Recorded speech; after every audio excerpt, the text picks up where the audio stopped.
Hey, ¿qué tal estáis, chavales? Estamos en un nuevo vídeo de FIFA 20.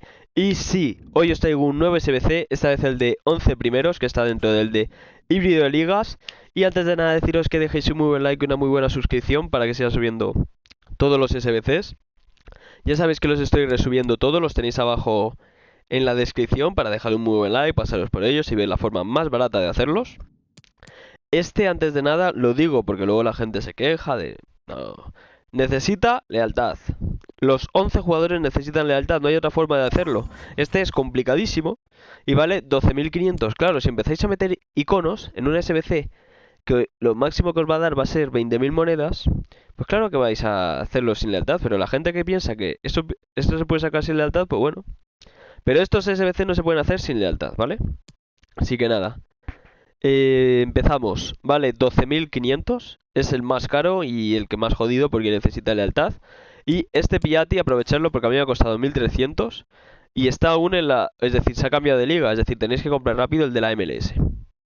Si no, hay otro... De hecho está el otro Piatti ahí en la MLS y como la media no importa, pues podéis poner o este, o Roncaglia, o Ponce.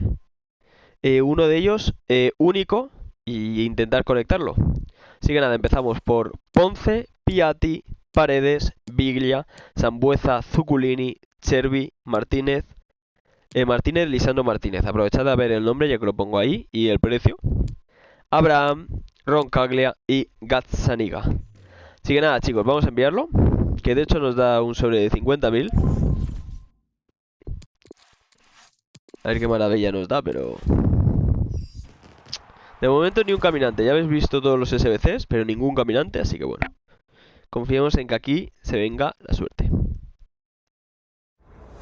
Es panel. Y no camina tampoco, chicos. No sabemos ya qué hacer. Pocos sobres tochos nos quedan, pero... Oye, bueno, un Juntelar que mínimo son 10.000 monedas. Mira, justo me cae todo en el club, así que ahora haré algo de limpieza en la lista de transferibles. Así que nada, dejad un muy buen like, una muy buena suscripción. Y nos vemos en el siguiente vídeo. Adiós.